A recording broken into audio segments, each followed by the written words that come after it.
terhormat Ibu Handayani Zubaida sebagai APD selaku kepala sekolah di SD Negeri 1. Mohon izin Bu Nur, hari ini saya akan melakukan tugas dari pendidikan guru pembina untuk mewawancarai Bu Nur Handayani selaku kepala sekolah atau pimpinan di SD Negeri 1 tentang bagaimana mengambil keputusan yang berbasis nilai kebajikan sebagai pemimpin. Mohon maaf sebelumnya Bu Nur mengganggu waktunya sebentar. Bolehkah saya bertanya beberapa pertanyaan kepada Bu Nur? Monggo dipersilakan, nanti kalau bisa ya saya jawab, kalau enggak ya disimpan saja. Ya, terima kasih Bu Nur. Baik, sebelumnya Bu Nur saya tanya dulu, sudah berapa lama Bu Nur menjadi kepala sekolah? Kalau dimulai dari pengangkatan saya sebagai kepala sekolah mulai dari tanggal 28 Agustus tahun 2014 sampai sekarang berarti 10 tahunan ya? 10 tahun lebih, berapa bulan sampai? Itu sudah selama 10 tahun Bu Nur menjadi pemimpin di instansi SD yang sudah berpindah-pindah dari SD 1 ke SD yang lain begitu. Pastinya ada banyak sekali pengalaman-pengalaman yang sudah Bu Nur dapatkan. Dan hari ini saya sebagai calon guru penggerak akan mewawancarai Bu Nur. Semoga Bu Nur ilmu yang Bu Nur dapatkan nanti bisa bermanfaat untuk saya. Jadi baik, langsung saja untuk pertanyaan pertama, Bu Nur.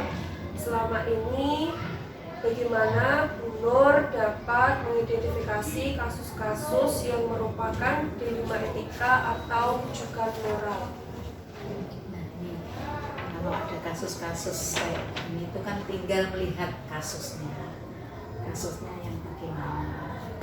Jadi kita selalu berkomunikasi dengan apa yang kita hadapi kasus pada saat ini. Kalau saat ini ya, yang penting kita selalu berkomunikasi pada orang yang memenuhi permasalahan. Itu yang utama. Jadi bisa diselesaikan dengan bijak, kami bisa menyelesaikan antara yang punya kasus dan yang bermasalah. Jadi intinya kita selalu berkomunikasi.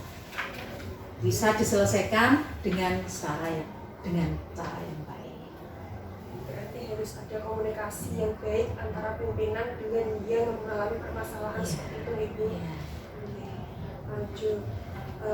Terus bagaimana selama ini ketika Bu Nur menjadi kepala sekolah menjalankan pengambilan keputusan di sekolah Bu Nur, terutama untuk kasus-kasus di mana ada dua kepentingan yang ini sama-sama benar atau sama-sama mengandung nilai kebajikan? Ya, intinya kalau menyelesaikan permasalahan kayak itu kita melakukan atau melaksanakan menindaklanjuti kasus itu dengan kita dengan lapang hati kita melakukan kegiatan itu dengan hati yang bijak dan adil tentunya. Nah, dengan dipertemukan itu kita memberikan kepastian, keadilan atau kebajikan ke sesama yang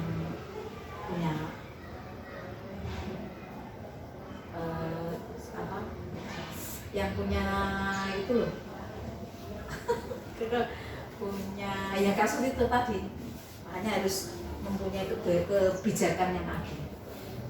Harus memiliki kebijakan yang adil dengan hati yang bijak supaya bisa menentukan ini sudah sesuai dengan nilai kebajikan, ini belum, seperti itu. Kemudian pertanyaan selanjutnya Bu Nur, kemudian langkah-langkah atau prosedur seperti apa yang biasanya Bu Nur lakukan selama ini? Langkahnya, jadi ini untuk langkah-langkah dalam mengambil yang saya lakukan, tinggal kita melihat kasusnya dulu. Kalau sementara ini kasus yang banyak itu yang baru maraknya di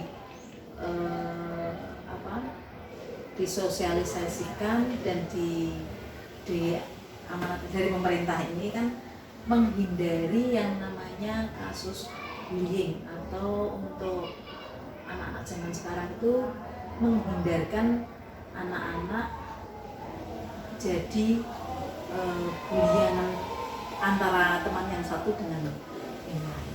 Jadi saat ini langkahnya saya memberikan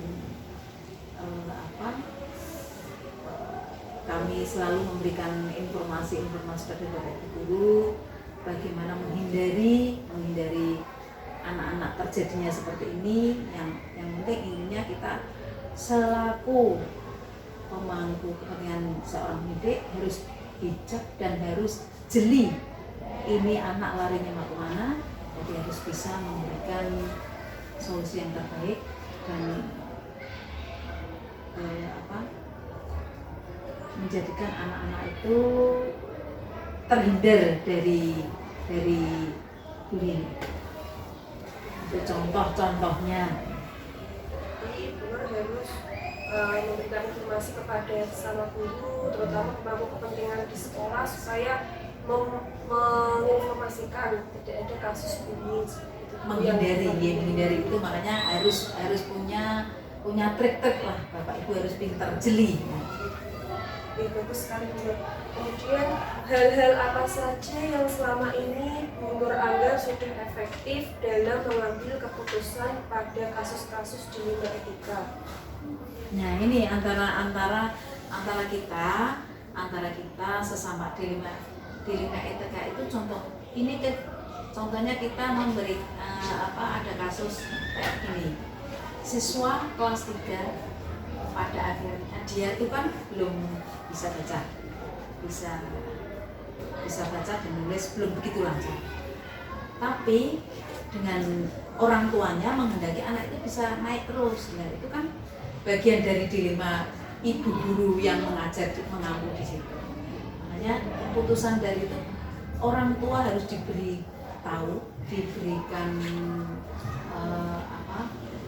arahan kalau anaknya ini bagaimana untuk bisa melanjutkan ke jenjang berikutnya supaya bisa mengikuti jenjang berikutnya. Orang tua itu dipanggil, diberikan pengertian kepada orang tuanya, jangan asal nyomot anakku kudu tunggal, antara komunikasi wali murid dan kita juga melibatkan komite biasanya. Kalau ada permasalahan kayak itu, dan wali murid, guru beserta kepala sekolah bisa duduk bisa menyelesaikan bersama-sama. Itu contoh permasalahan kalau memang anak itu belum mampu tapi orang tua mengejar untuk bisa naik terus. Nah, itu kan harus perlunya diberikan komunikasi antara wali murid dan guru, harus bisa seimbang dalam menyelesaikan. Tadi itu harus ada komunikasi ketika guru, terutama contohnya tadi kelas 3 mengalami dilema etika, jadi muridnya belum bisa menulis, belum bisa membaca, tapi orang tua ingin selalu anaknya lanjut dan naik kelas terus. Makanya harus ada pertemuan atau mungkin menyampaikan unek-uneknya seperti itu Ibu. Diselesaikan dengan baik. Terus selanjutnya Bu, hal-hal apa saja yang selama ini merupakan tantangan dalam pengambilan keputusan pada kasus-kasus dilema etika? Hal-hal yang menjadi tantangan. Nah, tantangan itu begini. Tantangan kalau di luar sana, karena di sekolah kita itu kan memang bertumpu pada kerjasama antara guru, siswanya, wali murid, komite, dan kepala sekolah. Itu memang harus sinkron. Jadi tujuan apa yang harus kita capai. Nah, makanya tantangannya itu kalau ada wali murid yang tidak berkenan antara dia dengan sekolahan, nah itu dengan biar dia berkenan hal apa saja, kasus apa saja, itu selalu kami rapatkan bersama. Jadi intinya tantangan yang di luar itu ya pinter-pinternya kita sekolahan tidak untuk wali muridnya itu ya itu memang tantangan kita. Kalau memang dia itu bersikeras, dia tidak mau mengikuti ini, tapi maunya yang menentang kita, tapi dia inginnya tidak sinkron. Nah itu maka kita komunikasikan antara wali murid dengan komite, kita tetap duduk bersama. Jadi tantangannya biasanya terdapat di wali murid dari luar, karena mungkin wali murid pengennya ini, tapi dari sekolah adanya ini, seperti itu. Makanya harus ada komunikasi antara wali murid, komite, kepala sekolah, dan guru, seperti itu. Karena memang harus, karena wali murid itu kan berbeda-beda. Inginnya anaknya mau ke sini, tapi tidak sesuai dengan ini kan, itu kan tantangan berat bagi kita. Terima kasih Bu Nur. Kemudian apakah selama ini Bu Nur memiliki tata kelola atau jadwal tertentu dalam sebuah penyelesaian kasus dilema etika? Kemudian apakah Bu Nur langsung menyelesaikan di tempatnya di sekolah ini, atau memiliki sebuah jadwal tersendiri untuk menyelesaikannya? Kemudian bentuk atau prosedur seperti apa yang Bu Nur lakukan? Ini kalau kayak ini tinggal kita melihat kasusnya. Kalau kasusnya ringan, kita bisa menyelesaikan saat itu juga harus selesai. Tapi kalau kasusnya itu berat, yang perlu dijadwalkan, yang mungkin kalau ada hubungannya dengan anak itu yang seperti kami contohkan kemarin, belum bisa baca, bisa nulis, nah itu harus dijadwalkan untuk diberikan jadwal tertentu. Karena apa? Kalau mengikuti di kelas berikut, mengikuti kelas pelajaran seperti biasanya, dia tetap kurang. Makanya mengesampingkan di luar waktu itu, Bapak Ibu guru harus memberikan jadwal tersendiri. Makanya istilahnya memang kalau guru SD itu pengabdiannya banyak sekali. Khususnya guru kelas 1 dan kelas 2. Itu beban berat kalau punya siswa belum bisa mengikuti perkembangan dengan temannya yang lain. Makanya diberikan jadwal tertentu untuk siswa itu sendiri.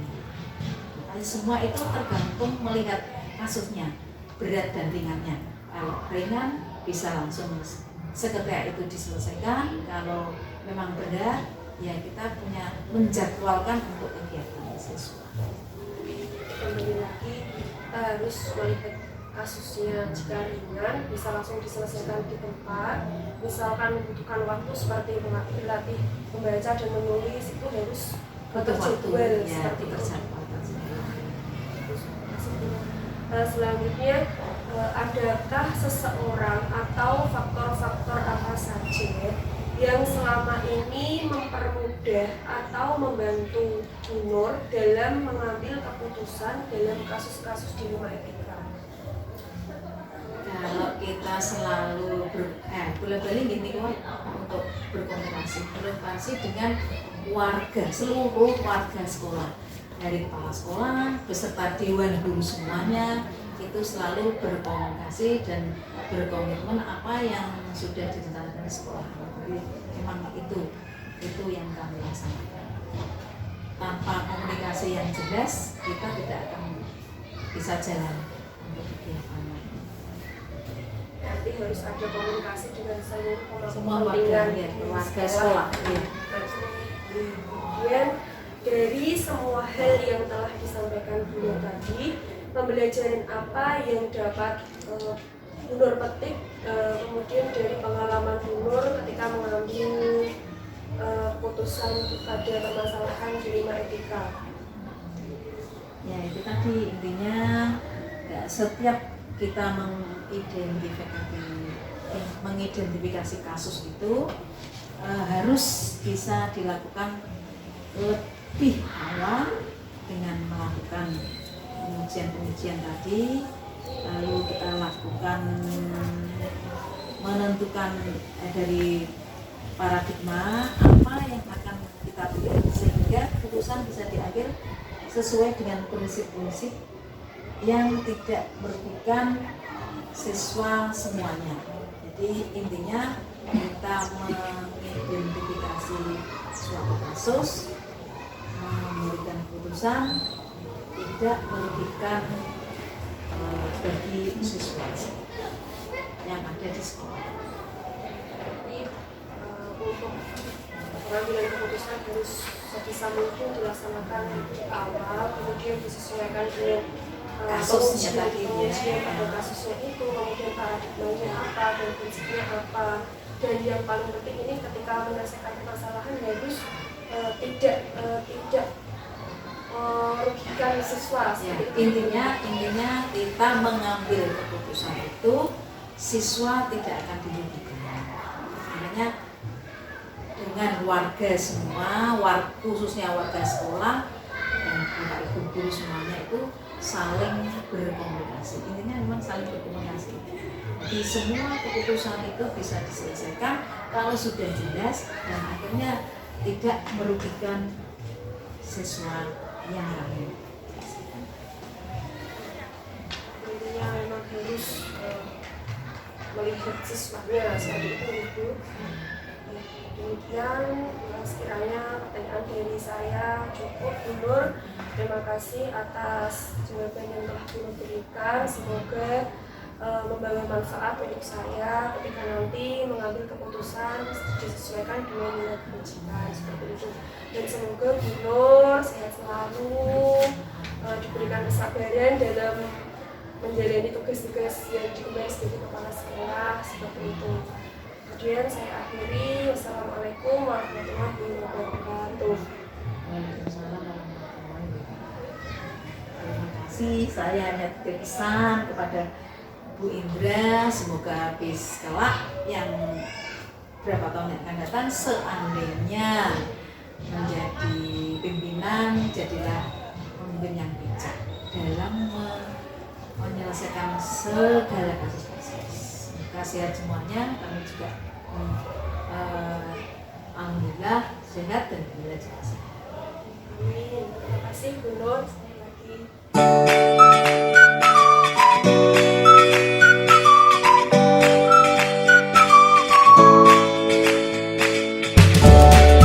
Bismillahirrahmanirrahim. Assalamualaikum warahmatullahi wabarakatuh. Waalaikumsalam warahmatullahi wabarakatuh. Selamat siang, Bu Ina. Selamat siang, Bu Indra. Alhamdulillah yang terhormat Ibu Inayatul Ida SPD selaku Kepala Sekolah di SD Negeri di daerah 3. Sebelumnya apa kabar Bu Ina? Alhamdulillah kabar saya baik. Bu Indra bagaimana kabarnya? Alhamdulillah saya juga baik Bu. Mohon izin pada kesempatan kali ini saya mendapatkan tugas dari program pendidikan guru penggerak angkatan 11 bahwa saya selaku CPP harus melakukan wawancara terhadap minimal 2 kepala sekolah, dan hari ini saya menunjuk Bu Ina untuk saya wawancarai tentang pengambilan keputusan yang berbasis nilai kebajikan sebagai pemimpin. Sebelumnya mohon izin ingin menyampaikan beberapa pertanyaan. Boleh Bu Ina? Silahkan, boleh, sangat boleh. Terima kasih luar biasa Bu Ina. Sebelumnya kalau boleh saya tahu Bu Ina sudah menjadi kepala sekolah berapa tahun?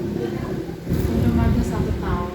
Saya di sini tuh pertama masuk bulan Januari tahun 2024. Belum ada. Bu Ina diangkat sebagai kepala sekolah. Tentunya sudah ada beberapa pengalaman yang sudah Bu Ina rasakan selama menjadi kepala sekolah di daerah 3 ini Bu. Ya, ada beberapa. Alhamdulillah nih. Langsung saja ke pertanyaan pertama nih Bu. Ya, monggo. Selama Bu Ina menjadi kepala sekolah, bagaimana Bu Ina dapat mengidentifikasi kasus-kasus yang merupakan dilema etika atau rujukan moral? Baik, selama ini bagaimana saya mengidentifikasi kasus-kasus yang merupakan dilema etika atau rujukan moral itu sebagai seorang pemimpin. di sebuah instansi pendidikan pasti tentunya akan mengalami berbagai macam kasus yang saya hadapi, baik itu kasus yang keduanya benar tapi saling bertentangan atau yang dikenal sebagai dilema etika ya, ataupun kasus yang salah satunya benar dan yang lainnya salah. Kedua kasus tersebut itu harus dapat diidentifikasi dengan benar supaya apa? Agar tidak ada kesalahan dalam pengambilan keputusan. Nah, cara saya untuk mengidentifikasi yang mana dari kedua kasus tersebut adalah dengan memahami masing-masing kasus tersebut. Tentu saja untuk memahami kasus-kasus tersebut saya harus berkomunikasi dengan pihak-pihak yang terlibat di dalam permasalahan tersebut. Setelah permasalahan sudah dipahami, maka selanjutnya yang perlu saya lakukan adalah bagaimana untuk bisa memetakan apakah kasus tersebut itu merupakan rujukan moral atau termasuk ke dalam dilema etika. Berarti harus adanya komunikasi. Betul sekali. Dari komunikasi itu kunci utama untuk Bu Ina sebagai kepala sekolah untuk mengambil keputusan ini tuh termasuk dilema etika atau rujukan moral. Betul sekali. Bagus. Selanjutnya ke pertanyaan kedua. Selama ini bagaimana Bu Ina menjalankan pengambilan keputusan di sekolah Bu Ina, terutama untuk kasus-kasus di mana ada dua kepentingan yang sama-sama benar atau kepentingan sama-sama yang mengandung nilai kebajikan.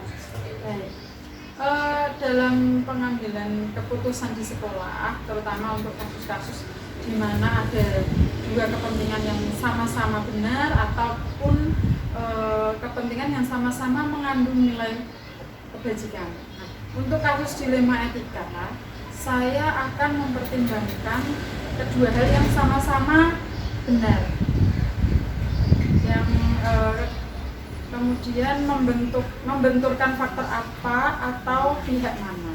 Apakah kepentingan perorangan atau banyak orang? Kemudian apakah mengandung nilai-nilai kebenaran atau kesetiaan? Ada lagi apakah ada mengandung rasa adil atau belas kasihan, ataukah berdampak untuk saat ini atau seterusnya. Itu. Berarti dilihat dari beberapa faktor ya, beberapa pihak seperti itu. Kemudian langkah-langkah atau prosedur seperti apa yang biasanya Bu Ina lakukan selama ini? Kalau yang saya lakukan selama ini lebih ke suara hati dan nalar saya harus sejalan untuk memilih kebenaran yang paling kecil mudaratnya dan besar manfaatnya, dengan mempertimbangkan kepentingan peserta didik jika kasus itu berhubungan dengan peserta didik. Kemudian berdasarkan pada prinsip berpikir berbasis hasil akhir, berpikir berbasis peraturan, dan berpikir berbasis rasa peduli. Tahap berikutnya yang saya lakukan adalah melakukan investigasi dengan memeriksa kembali fakta-fakta dan menemukan peluang, lalu dibuatlah sebuah keputusan. Nah, kemudian keputusan tersebut ditinjau kembali hingga benar-benar ada keyakinan kebenaran itu ada, dan insya Allah dalam bimbingan ilahi ya, itu keputusan yang saya ambil adalah keputusan yang bertanggung jawab. Jadi harus mempertimbangkan kepentingan ini seperti itu, kemudian disesuaikan dengan prinsip pengambilan keputusan, dan kemudian terus Bu Ina melakukan investigasi supaya keputusan yang Bu Ina ambil itu bertanggung jawab seperti itu. Kemudian hal-hal apa saja yang selama ini Bu Ina anggap efektif dalam pengambilan keputusan pada kasus dilema etika? Dalam kasus pengambilan keputusan dengan dilema etika, hal efektif yang perlu dilakukan adalah dengan menyederhanakan pokok-pokok permasalahan tersebut, kemudian membangun sebuah kebijaksanaan. Jadi Bu Ina harus menyederhanakan permasalahannya seperti apa, kemudian membangun kebijaksanaan untuk dipimpin sendiri. Itu gitu. Terus kemudian pertanyaan selanjutnya, hal-hal apa saja yang selama ini merupakan tantangan dalam pengambilan keputusan pada kasus-kasus di lingkungan etika? Untuk hasil keputusan yang diambil mungkin akan ada pihak-pihak yang tidak dapat menerima sepenuhnya ya. Tentunya proses untuk dapat memahamkan sebagian orang itu untuk secara ikhlas supaya bisa menerima dan menjalankan keputusan tersebut yang sudah diambil menjadi sebuah tantangan untuk saya, serta untuk tetap istiqomah dalam menjalankan keputusan yang sudah disepakati, memberi pengertian pada pihak-pihak yang mungkin tidak sesuai keputusannya dengan beberapa pihak. Pastinya ada seperti itu. Berarti harus ada kesepakatan seperti itu. Kadang ada beberapa misal wali murid kadang tidak sepakat dengan apa yang sudah disepakati bersama seperti itu. Kemudian pertanyaan selanjutnya, apakah Bu Ina memiliki sebuah tata kelola atau jadwal tertentu dalam sebuah penyelesaian kasus dilema etika? Kemudian apakah Bu Ina langsung menyelesaikannya di tempat atau di sekolah ini? Atau kadang apakah Bu Ina memiliki sebuah jadwal untuk menyelesaikannya? Kalau misal iya, bentuk atau prosedur seperti apa yang Bu Ina bisa lakukan? Baik, untuk sebuah tata kelola atau jadwal dalam sebuah penyelesaian permasalahan atau kasus dilema etika itu sama sekali tidak ada jadwal tertentu ya dalam menyelesaikan sebuah kasus. Prioritas kasus lebih ke memprioritaskan kasus mana yang perlu diselesaikan secepatnya, tergantung dari jenis permasalahan dan pentingnya masalah tersebut untuk diselesaikan secepatnya. Kemudian apakah bisa ya kita pilihlah mana yang diprioritaskan, kemudian agar tercipta lingkungan sekolah yang sehat, kondusif untuk semua warga sekolah. Jadi tidak ada jadwal tertentu dalam menyelesaikan sebuah masalah atau kasus. Berarti kembali lagi dilihat dari pentingnya untuk penyelesaian kasusnya seperti itu. Jika memang penting ya langsung diselesaikan seperti itu. Terus luar biasa sekali. Nah, kemudian pertanyaan selanjutnya Bu, adakah seseorang atau faktor-faktor apa yang selama ini mempermudah atau membantu Bu Ina dalam pengambilan keputusan dalam kasus-kasus dilema etika? Untuk faktor-faktor yang selama ini mempermudah atau membantu saya dalam pengambilan keputusan itu kembali lagi yang awal tadi nih, komunikasi yang baik dengan semua warga sekolah itu penting. Pengelolaan emosi yang baik serta pemahaman tentang teori pengambilan keputusan sebagai seorang pemimpin itu menjadi faktor yang membantu saya dan mempermudah dalam pengambilan keputusan.